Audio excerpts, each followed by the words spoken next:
देखो अब हम लोगों को बहुपद में ही पढ़ना है सजातीय और विजातीय। सजातीय माने एक जैसे और विजातीय माने अलग अलग। ठीक है, तो देखो यहाँ से जैसे हमने लिख दिए 3x², ठीक है, 4/3x²। देख रहा है ना, स्क्वायर है स्क्वायर है, सजातीय हो गया। फिर हमने लिख दिए है ना 5 है ना x²। तो जितने भी स्क्वायर वाला रहेगा सब सजातीय हो गया। हमने लिख दिए x³ है ना 4/5x³ है ना 2x³। तो ये सब जितना भी हो गया वो x³ वाला, तो ये क्या हो गया सजातीय। ठीक है ना। लेकिन अगर ये दोनों को ले लिया जाए तो विजातीय हो गया। यहाँ x³ है, यहाँ स्क्वायर है, x³ है, ये स्क्वायर है, तो ये जो हो गया विजातीय कहलाएगा। समझ में आया ना। अगर हमने लिख दिया यहाँ से 3m - 4m है ना और कच्ची हो गया 10m, तो ये सब क्या हो गया सजातीय हो गया। क्या हो गया सजातीय हो गया। बात समझ में आया ना। हाँ, तो इस प्रकार से कोई दिक्कत नहीं। हाँ ये चीज। अब जैसे हमने लिख दिया यहाँ से 3m 4m या 3m 4x² है ना 4/3x² x³ 5y³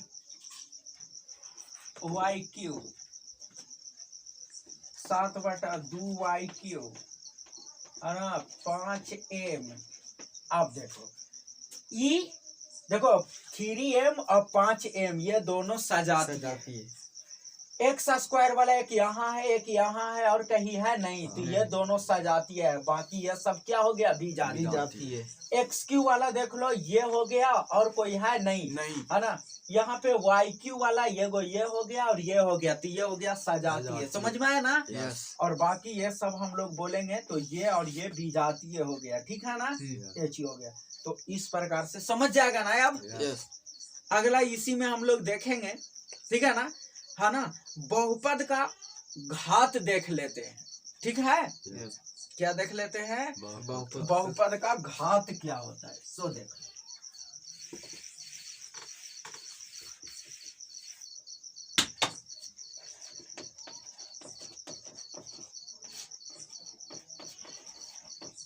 बहुपद का घात देखो यहाँ से x³ + 3 है ना 3x² + 6x + 10 देख रहा है ना।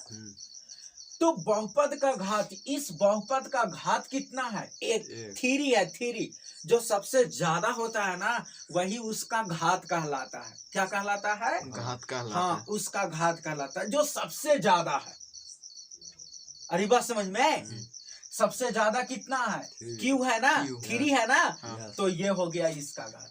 अभी हम लिख रहे हैं यहाँ पे x प्लस है ना x⁹ 9 प्लस 2x प्लस है ना 5। अब बताओ इसका घात कितना है 9 है। सबसे ज्यादा यही ना है। तो जो सबसे ज्यादा होता है वही उसका क्या कहलाता है घात कहलाता है। ये बहुपद का घात हो गया। ठीक है ना। और कभी कभी पद का घात देता है, तो पद का घात देगा। ये पद का घात, पद मतलब जैसे देखो ये फर्स्ट टर्म हो गया, यानी पहला पद हो गया, दूसरा तीसरा चौथा पद माने शब्द होता है। ठीक है ना। तो किसी भी जो ये जो समीकरण है, ये मतलब ये जो व्यंजक है, इस व्यंजक का प्रत्येक जो हुआ ना ये सब पद कहलाता है उसका। ठीक है। तो ये तो हो गया बहुपद का घात। बहुपद का घात माने जो सबसे ज्यादा होता है वही उसका घात कहलाता है। समझ में आ रहा है ना। जो सबसे ज्यादा होता है वही क्या कहलाता है बाबू घात कहलाता है। जैसे इसका घात कितना है 3 है, इसका घात कितना है 9 है। अच्छा से समझना, एकदम एक एक चीज को ध्यान से खाली सुन लो। फिर जितना भी ऑब्जेक्टिव रहेगा कुछ भी रहेगा एकदम हंसते हंसते बनेगा, कोई प्रॉब्लम नहीं है। सही से सुनोगे नहीं, हर एक प्रश्न में फंसोगे तो कहेगा नहीं हमसे तो मैथ बनता ही नहीं है ना। तो जो कहानी जानते हैं पीछे वाला पूरा बता रहे हैं उसको समझ जाना है, बनने लगेगा। ठीक है ये चीज। अब तो ये हो गया बहुपद का घात। लेकिन अब बताने जा रहे हैं पद का घात होता है, पद का घात, ठीक है ना। कहीं कहीं रहता है पद का घात, जैसे लिख दिया यहाँ पे 3xy, तो इसका भी घात एक है, इसका भी घात एक है, ऊपर वाला को घात बोलते हैं, ये हो गया आधार, समझ में आया ना। x का घात 2 है, y का घात 1 है, सॉरी x का घात 1 है, y का घात 1 है। तो अगर इस पद का घात हम लोग बोलेंगे तो क्या हो जाएगा यहाँ से, तो इसका घात हो जाएगा 1 + 1, यानी कितना हो गया 2, समझ में आया। अब यहाँ पे देखो 4x² और y³ हो गया, अगर इसका घात पूछेगा, ये पद है तो कितना हो जाएगा, इसको जोड़ देंगे, इसका घात तो हो गया 2 + 3, यानी क्या हो गया 5। ये जो निकाले, अब ऐसा भी है ना, ये वाला रूल इसमें और ये वाला इसमें मत लगा देना, ठीक है ना। ये पद का घात होता है जिसको में जोड़ा जाता है, ठीक है ना, और एक बहुपद का घात होता है जिसको में पहचाना जाता है कि सबसे ज्यादा किसका घात है, समझ में आया।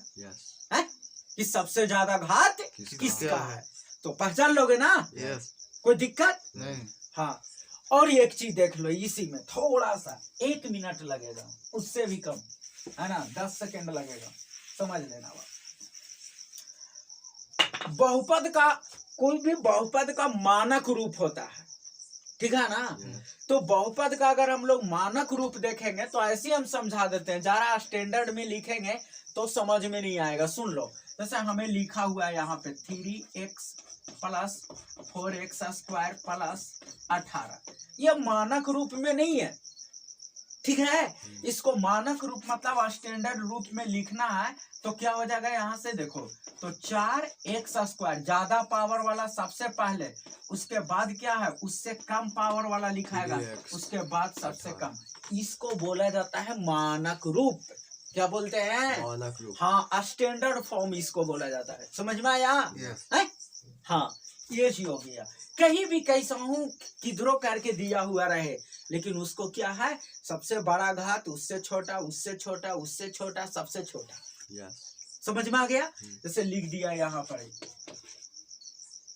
कुछ भी ले लेते हैं, m⁻10 हो गया, 7 हो गया, -8x⁻9 है ना, 8x⁻9 -7x³ है ना, और 15x², ऐसे कुछ लिखा हुआ, देख लो, देख रहा है ना। है तब करना कुछ नहीं है, ठीक है ना। अब देखो यहाँ से सबसे पहले ये सबसे ज्यादा घात है, माइनस क्या, 8x⁻9 माइनस उससे छोटा ये ना है x³ और प्लस क्या हो गया 15x² और सबसे लास्ट में इसका, समझ में आया। ये हो गया मानक रूप, समझ में आ रहा है कि नहीं। हाँ, एक और दे देते हैं एग्जाम्पल, समझ लेना, ऐसा ऐसे हो गया।